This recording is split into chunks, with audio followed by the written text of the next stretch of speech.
Mars 2013, les 330 salariés de Castelviande, soutenus par le maire de Châteaubriand, défilent pour défendre leur emploi. La gendarmerie vient de perquisitionner l'abattoir et soupçonne des fraudes aux règles sanitaires. On ne fait que des produits frais issus de nos abattages. On n'a vraiment rien à se reprocher. On en veut à la personne qui fait ça, qui met la vie de 300 personnes en danger pour une vengeance personnelle. La personne qui agirait par vengeance personnelle, c'est Pierre Inard, l'ancien directeur qualité de Castelviande, embauché en 2006, licencié en 2008, aujourd'hui éleveur à Châteaubriand. Je suis éleveur bio, fils d'éleveur bio et famille de pionniers. Si à chaque stade de la filière de viande ou des filières alimentaires, chaque personne, chaque revendeur s'appliquait ce principe éthique de ne pas revendre aux autres ce qu'eux-mêmes ne veulent pas consommer, eh bien il n'y aurait jamais de scandale. Et le consommateur serait respecté. Ce principe conduit Pierre Inard à dénoncer dans un livre les pratiques de son ex-employeur. C'est l'introduction systématique de viande souillée à l'abattage qui normalement doivent être écartées des lots et qui ne doivent jamais se retrouver en fabrication de steak haché et qui, chez l'industriel Castelviande, se retrouvaient systématiquement réorientés vers l'atelier de haché, au plus grand mépris et de la loi et du consommateur. Il y a vraiment une inconscience manifeste qui est dictée juste par la recherche du profit immédiat.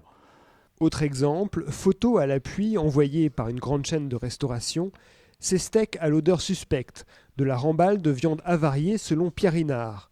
Au-delà de Castelviande, l'ancien cadre décrit tout un système. Il pointe le silence des services vétérinaires et la complicité de grandes surfaces. Je suis un témoin qui raconte, je suis un lanceur d'alerte. Je veux surtout, c'est qu'un système corrompu et qui ressemble vraiment à un principe mafieux puisse être stoppé. Les faits que je rapporte sont uniquement des faits et non pas des impressions. Et chaque fait est corroboré par des preuves que je détiens et dont j'ai remis copie à la justice. Donc en fait, c'est imparable. Une instruction est effectivement en cours. 3 cadres de Castelviande sont mis en examen pour tromperie sur la marchandise et mise sur le marché de produits d'origine animale préjudiciables à la santé. L'avocat de Castelviande rappelle que l'abattoir n'a jamais cessé sa production et que l'agrément sanitaire ne lui a pas été retiré.